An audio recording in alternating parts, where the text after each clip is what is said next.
সত্যিই তবে ভয়ঙ্কর কিছু ঘটতে চলেছে। ইরান না ইসরায়েল, কাকে ভোগ করতে হবে করুণ পরিণতি? তবে যার ভাগ্যেই ঘটুক না কেন, বড় কিছু হতে যাচ্ছে। G7 সম্মেলন উপলক্ষে কানাডায় ছিলেন আমেরিকার প্রেসিডেন্ট ডোনাল্ড ট্রাম্প। তড়িঘড়ি করে আমেরিকায় ফিরে গেছেন ট্রাম্প। আমেরিকার মাঝ আকাশে যুদ্ধবিমানকে জ্বালানি সরবরাহকারী এরিয়াল রিফুয়েলিং ট্যাঙ্কার অন্তত ৩০টি বিমানকে ইউরোপের দিকে যেতে দেখা গেছে। দক্ষিণ চীন সাগরে অবস্থানরত বিমানবাহী রণতরী ইউএসএস নিমিজ রওনা দিয়েছে মধ্যপ্রাচ্যের দিকে। ইরানিদের অবিলম্বে তেহরান খালি করার হুঁশিয়ারি দিয়েছেন মার্কিন president Donald Trump.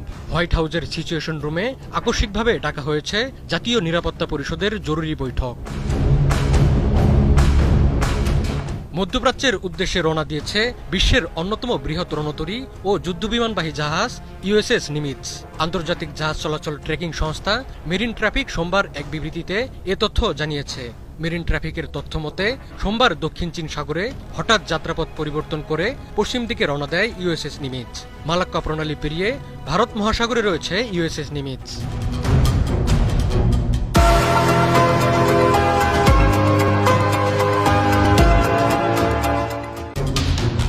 Iran Israel যুদ্ধের মধ্যেই উদ্বেগ বাড়িয়েছে ট্রাম্পের এক অস্বাভাবিক বার্তা।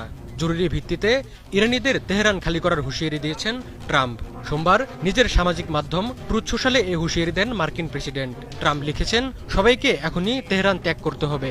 তবে এ হুঁশিয়ারির পেছনে নির্দিষ্ট কোনো কারণ উল্লেখ করেননি তিনি। ট্রাম্পের এই হুঁশিয়ারি ইরান ইসরায়েল যুদ্ধে আমেরিকার জড়িয়ে পড়ার সংখ্যা বাড়িয়েছে।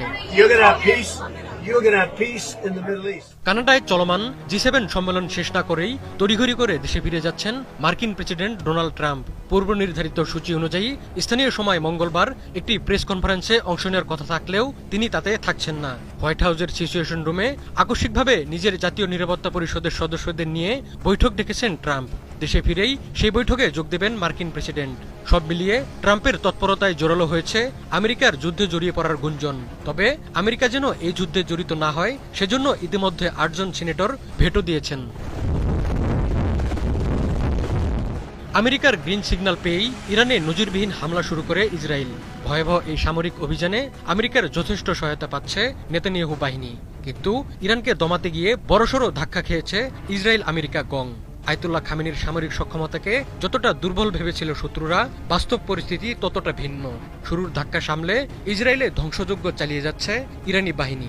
মাঠের লড়াইয়ে ইসরায়েলের একার পক্ষে ইরানকে সামলানো অসম্ভব হয়ে পড়েছে। বিপদ টের পেয়ে এগিয়ে আসছে ইসরায়েলের সবচেয়ে বড় পৃষ্ঠপোষক আমেরিকা।